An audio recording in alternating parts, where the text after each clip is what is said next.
Hey guys, your boy Sean Bellamy back with you with another episode of Philly Eagles Talk. Sorry, on my Fly Eagles Fly channel. I was tired yesterday, so I didn't really feel like doing the episode or talk about what happened as far as with the Eagles and the Carolina Panthers Week 5 matchup. But as you know, the Eagles did win 21-18. Came back down. I think we was down. I think 15-3. I forgot the score, honestly, what we were down because how awful we were playing.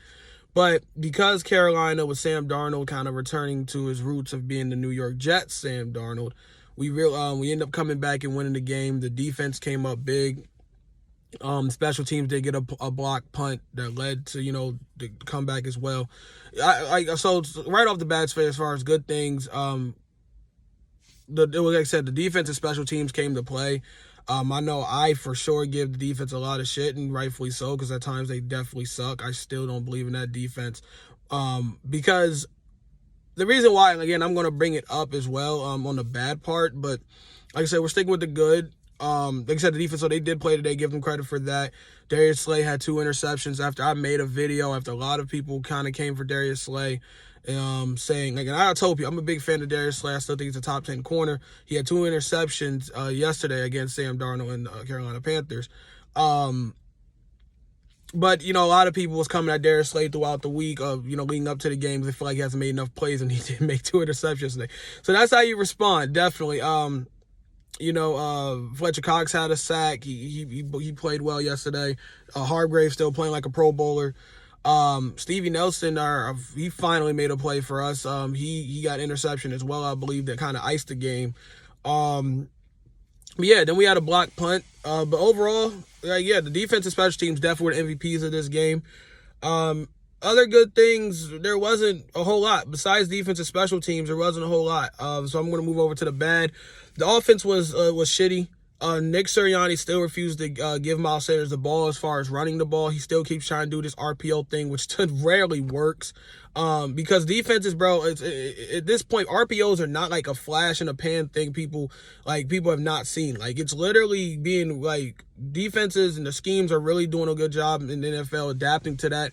And I'm not saying there was no good plays that came out of us doing RPO, but when I bring up Nick Sirianni and Miles Sanders in the same sentence, it's like you put refuse. Like, Nick Sirianni refuses to give the ball to Miles Sanders in just a traditional running play. It always has to be an RPO or something. And you could tell that Nick Sirianni was trying his absolute best yesterday to get Miles Sanders involved because they kept throwing 1,000 screen passes.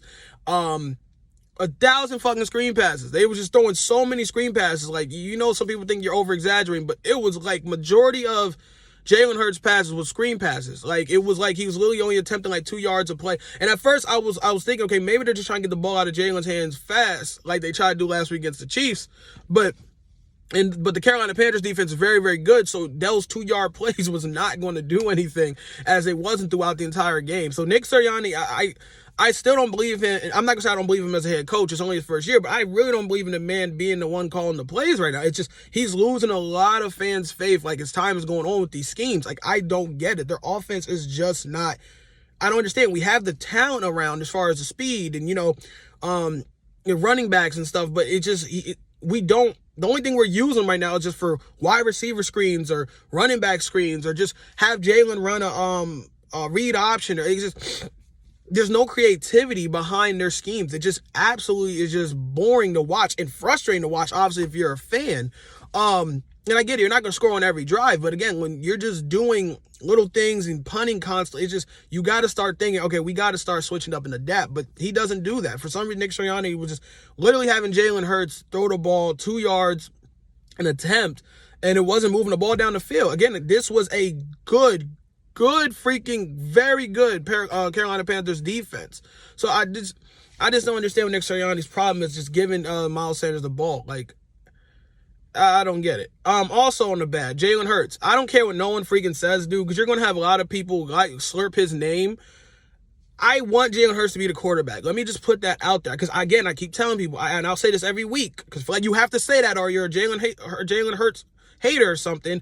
I don't want the Eagles to have to keep drafting quarterbacks. I don't want that. So I hope he is going to be the guy. But I am not going to sit here and just be some blind-ass fan like a good people out of people I know. There's this girl on Twitter I follow that I really fool with her.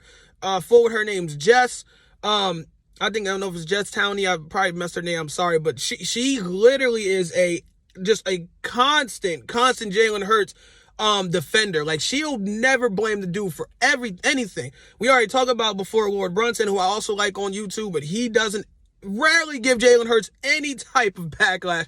Like, I refuse to be that fan, bro. I'm watching a fan base that was so overly critical of Carson Wentz. You want me to sit back and just be like, oh, okay, we'll just let Jalen Hurts just get off. Bro, no, we're going to be fair 50-50.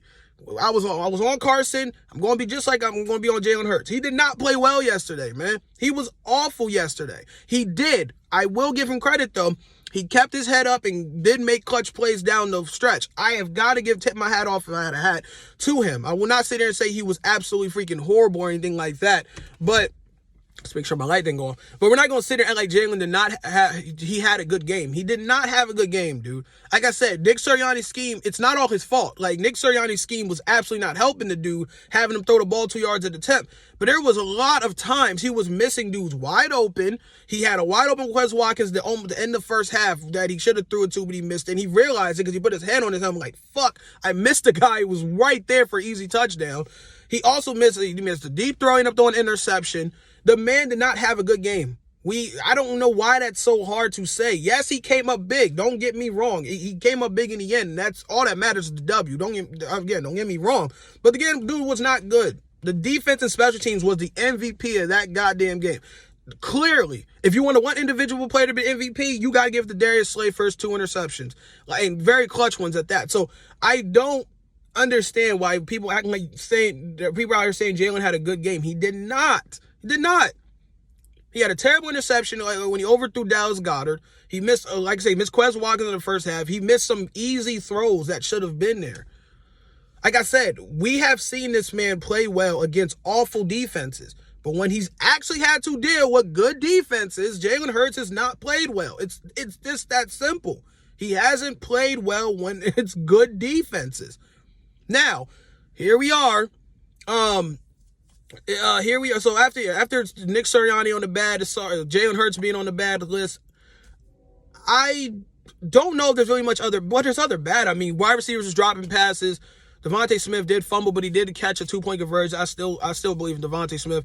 Jalen Reagor's trash. I will keep saying this constantly, dude. Oh, man, I was not trying to make this video 10 minutes, but my goodness, dude, Jalen Reagor's garbage. I really don't see. I will say one thing. He did do one good thing yesterday. He had a punt return. He returned for like 20 yards. God, dude, another daily reminder that we chose Jalen Reagor over Justin Jefferson. I will say that shit to the day I die, dude. He is so thin-skinned. Like, you could just tell. He has to go on Twitter every time and just constantly say quotes and constantly he came out. First of all, he made a lot of people laugh because he said great team win. And everyone was kind of like, dude, what you didn't do shit. But whatever, he was right. You know, I want to put that out there because people was getting on him about saying great team win. We didn't do anything. It is a good team win. I mean, we'll say that he's not part of the team. But overall, bro, Jalen Reagor's not good, dude. I don't care what no one says, dude. I don't see the return investment so far. He did, like I said, get a 20-yard punt. But the dude just, I don't see it, dude. I really wish they would give Quez Watkins all of his snaps, or at least move majority, or just move the depth chart, I mean, as far as snap count, and give majority to Quez Watkins. Because when we have seen it, we saw it yesterday. When Quez Watkins gets the goddamn ball, dude, when he gets the ball thrown him, good things happen. He gets open. It's just Jalen either misses him or he just doesn't see him. I don't know. But Quez Watkins should be the second string wide receiver on our team, not Jalen Reagor, bro. I don't know how. I guess Nick Sirianni and him at this point, well, I think Howie Roseman had anything to do with it. Because I guarantee by now, I think Nick Sirianni would have absolutely, not benched Jalen, but at least put Quez Watkins in more. But I think Howie Roseman is literally trying to prove to everybody that pick made sense when it fucking didn't. You watch every single week that Justin Jefferson is a bona fide stud. And I will never forgive them for making that decision. I won't. Unless Jalen Reagor becomes some goddamn star all of a sudden, which I don't see. Justin Jefferson is literally catching and getting the ball like constantly every week. You could just tell Kirk Cousins has such a trust in him. I really don't like Jalen. I really don't like Jalen Reagor. I really don't, dude. I really fucking don't. I don't think he's a good wide receiver at all. Justin Jefferson is a bona fide stud, and we had that in our back pocket. Well, in our lap. We had it right there in our lap, and we chose Jalen Reagor. I will never understand that. But that's it, you guys. As far as the bad, like I said, Nick Sirianni with his offensive scheme was horrible. Jalen Hurts was not good, even though, like I said, I will give him credit for going down clutch in the end, but he was not good. And Jalen Reagor, again, still just, to me, I just don't understand. I really, really freaking don't. I know. Also, on the other end, little side note, the linebackers was not that good either. Our linebackers still look lost as fuck out there. But again, it was a win. It was an ugly win at that. And we're 2-3. Then we got turned around on Thursday, which I am not picking us to win this game. I'd be super shocked if the game is even close. Well, not really, because this will be the game Jalen Hurts will put up 400 yards only because the Bucs defense is absolutely fucking horrible. And that's what we got. We got the Tampa Bay Buccaneers on Thursday in Philly, but that doesn't matter. You're going up against the GOAT Tom Brady to me. I really expect the Eagles to lose at least by like 2-3 touchdowns because, yes, the Eagles, I think, could keep it close like they did at first with Kansas City's high-powered offense because, again, the Kansas City's defense was god-awful. The problem the problem is going to be our defense is not going to be able to shut down Tom Brady, Antonio Brown, Mike Evans, all them fucking dudes, dude. I just don't see it, dude. I don't. Our defense does well against teams we should do against. Like yesterday, they did very well against Carolina because Carolina's offense is not good. Also, they did not have Christian McCaffrey. Going up against Tampa Bay, you're not going to see the Buccaneers make the same mistake that the Panthers did yesterday. Because if you think about it, the Panthers should have won this game. The Eagles had that was an awful loss for Carolina. There's no way I should be sitting here talking about the Eagles won, but they did. And the Buccaneers, I'm just not seeing it. I don't care you call me a fake fan or you want. I'm objective and I'm realistic. How we've looked this year, I'm not picking us to even a sliver of a chance to beat them. Unless, like I said, our D-line becomes men-possessed and make life hell for Tom Brady. And, our Jalen and offense just start doing crazy shit. Because, again, the way Nick Sirianni's scheme is where he's just forcing Jalen to be Superman every week and refusing to run the ball, you're absolutely fucked. I just don't see it. But that's it, you guys. I'm out. Peace.